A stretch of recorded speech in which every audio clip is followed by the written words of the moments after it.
Hi Pre-Calculus. Today we are going to be talking about something a little bit different. It's called polar coordinates, and you'll notice my notes are different, and that is because we're going to be graphing on a circle, and it's kind of hard to draw that, so it's easier for it to be unprinted. Well, a polar coordinate system is a system to plot points in a plane with the point 0 at the center of the grid, and that's actually called the pole. So you can think of that, you know, like the North Pole or South Pole, like that.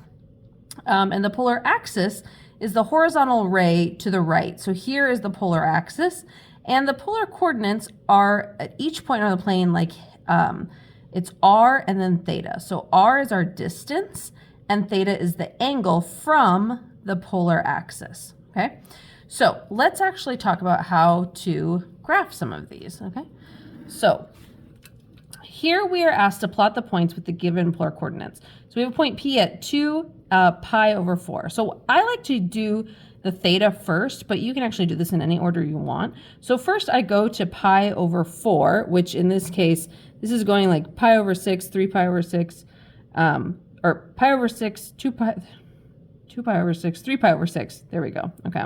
Because you'll notice it's like our unit circle, but it's not a unit circle anymore since it has more than one value. So pi over 4 would be here, and we're going to go out 2. So that's going to be right here. That's our point P. Here we're asked to graph Q at pi over 3. So pi over 3 is here. And then -1, we're actually going to go in the opposite direction. Oh, sorry, pi over 3 is here. This is pi over 3. We're going to go in the opposite direction. So it's going to be down here. So this is actually the point Q.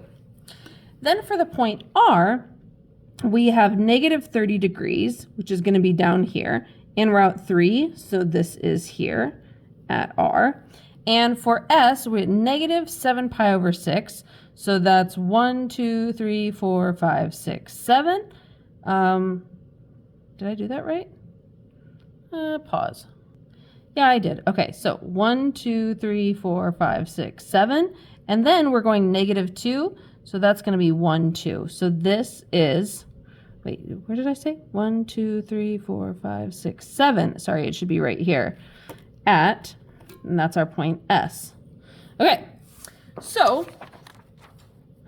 we can actually, as you might have gathered from those previous examples, these points have multiple ways to say them.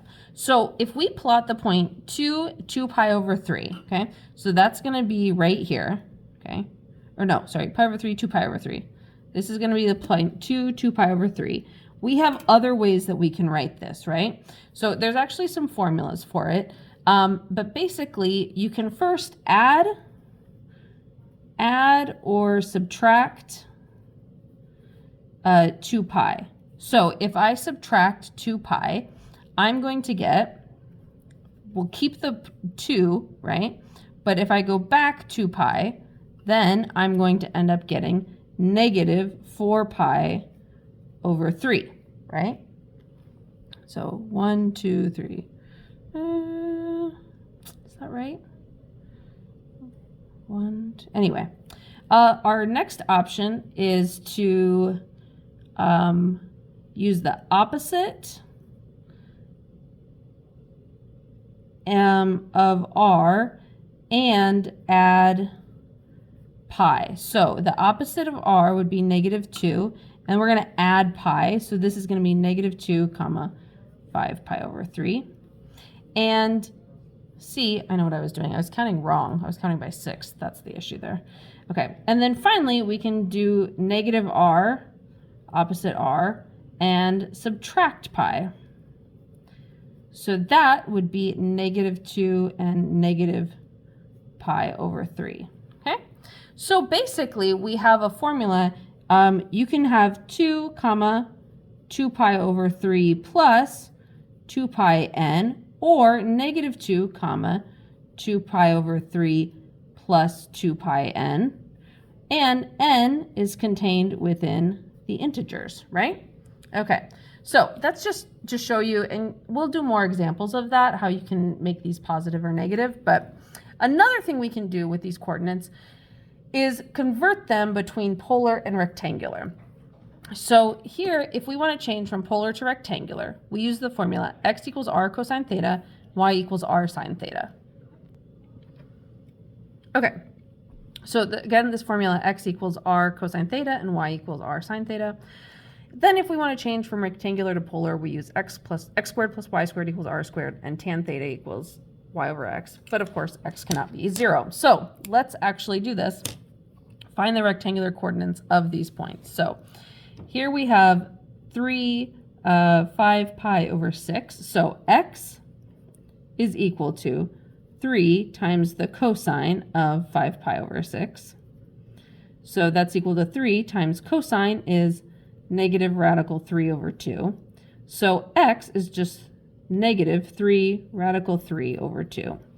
Whereas y is equal to 3 times the sine of 5 pi over 6. So that's 3 times 1/2. So that's 3 halves. So our coordinate point is x. Y is equal to negative 3 radical 3 over 2, comma, 3 halves. All right, let's do letter Q here. Q is at the point 2, negative 200. Well, x is going to be equal to 2 cosine of negative 200 degrees, and we'll just use a calculator for this. So make sure I'm in the right mode here. Yep. So this is 2 times the cosine of negative 200. So that's a negative 1.879. And y is 2 times the sine of negative 200, which is, 0.684. So the point xy is equal to negative 1.879, comma 0.684.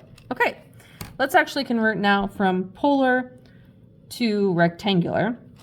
So at the point P, from rectangular to polar, excuse me, from P1, negative 1. So we're going to use this formula, x squared plus y squared equals r squared.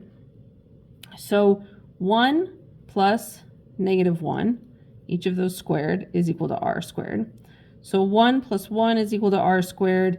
So r squared is equal to 2. So r is equal to the square root of 2. And tangent of theta is going to be equal to negative 1 over 1. So theta is equal to the inverse tangent of negative 1, which is equal to negative pi over 4. Okay, so that means that our points are radical 2, comma, negative pi over 4. And we know that we have equivalent points. I'm just going to put an equal sign here.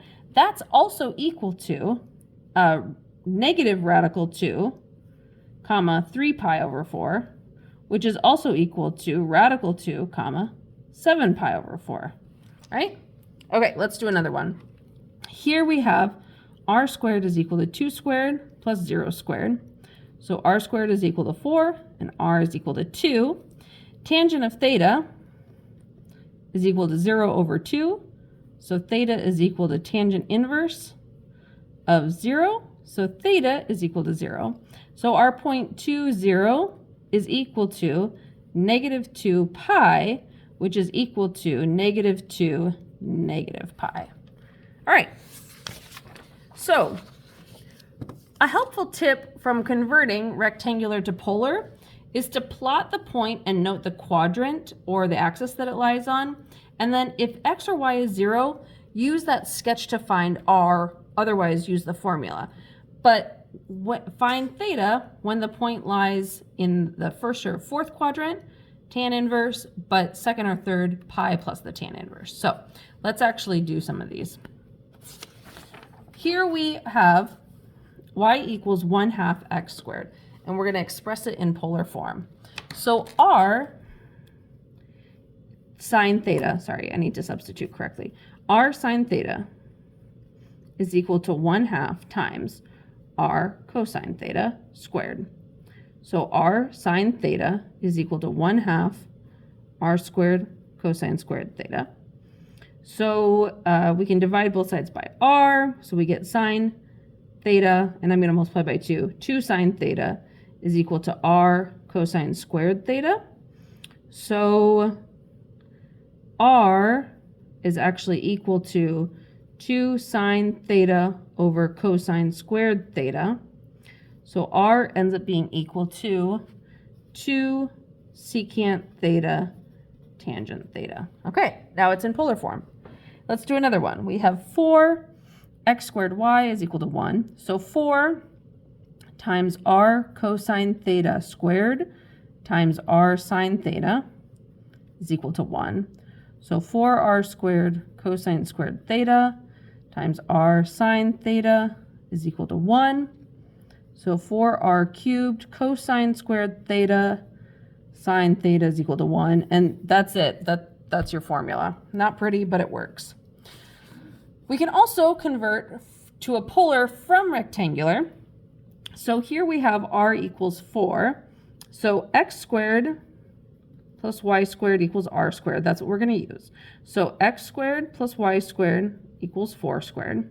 So x squared plus y squared equals 16. There we are in rectangular form. Theta equals 2 pi over 3. Well, we know that our slope, well, first let's graph that. 2 pi over 3 is going to be here, right? So this is radical 3 over 2. This is negative 1/2, right? We know our slope is the change of y over the change of x. So that's going to be radical 3 over 2 over a negative 1/2, which equals radical 3 over 2 times negative 2 over 1. So that equals negative radical 3. So our equation is just y equals negative radical 3x, and this passes through the origin, so our y-intercept is just going to be 0 there. Okay. We have 3 more examples. Here we have r equals 2 cosecant theta. So r is equal to 2 times 1 over the sine of theta. Okay, so that's equal to r equals 2 over sine theta. So r sine theta is equal to 2, and we know r sine theta is equal to y, so y is equal to 2. It's just a horizontal line. Here for r equals 6 cosine theta, well, r times r is equal to 6r cosine theta, okay? We're trying to create that x there. So r squared is equal to 6r cosine theta. So that means that x squared plus y squared is equal to 6x. Now we can actually move this, so we get x squared minus 6x plus y squared is equal to 0. We can complete the square, so we get x minus 3 squared plus y squared is equal to 0. And actually, no, not 0, plus 9. Okay. To complete the square, we needed to add 9 there and add 9 there. Okay. Good. So then we actually have a circle where the center is at 3, 0, and r is equal to 3. All right. Finally, we're asked to convert x minus 3 squared plus y minus 2 squared equals 13 to polar form. So if we graph that, we're at 1, 2, 3, 1, 2. It's like there. And the square root of 13 is 3.6. So like, I don't know, here, something like that. It's ugly, but you get the idea.